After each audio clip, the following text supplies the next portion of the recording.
Preview.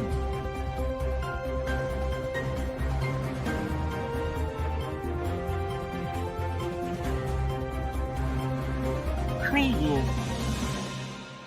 Jama'ar Almasihu, Samuel Ayuba ne ke kawo muku gaisuwa ta musamman daga NDTV News ta sashin Hausa. Da fatan muna da farin cikin kasancewa a yau domin sujada.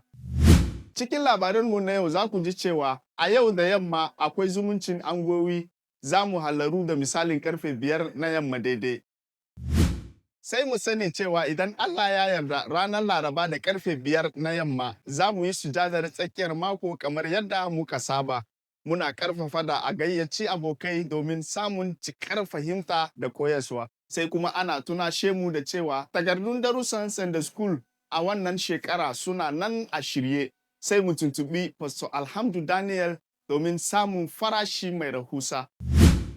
Har yanzu kuma ana tunashe mu waɗanda suke jin Allah yana magana da su wajen ganin a maye haifuwarsu da su tuntubi Pastor Mrs. Ajijir Amadiko domin samun jagora. Kada ka takaita ibadarka da zuwa sujadar Lahadi kadai. Wannan shekarar mu ce ta tabbaci ga Allah. Akwai kungiyoyi da zumuntoci da ke ba wa membobi damar ba da gudumawarsu cikin hidima. Bayan sujada za ku iya ziyartar teburin OSHA ko magana da wakilan kungiyoyi domin cikakken bayani. Da wannan nake kawo mu ƙarshen shirinmu na yau. Ku ci gaba da kasancewa tare da mu domin samun cikakkun bayani da ƙarfafawan darussosi. Sai ku biyo mu a shafukanmu na sada zumunta, wato YouTube da Facebook, Instagram da TikTok at NDBC Hausa. Kada ku manta ku danna mana subscribe, like, share da comment.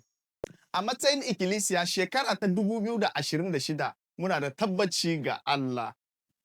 Jama'ar Almasihu, da wannan nake cewa mu idar da ibadar mu lafiya.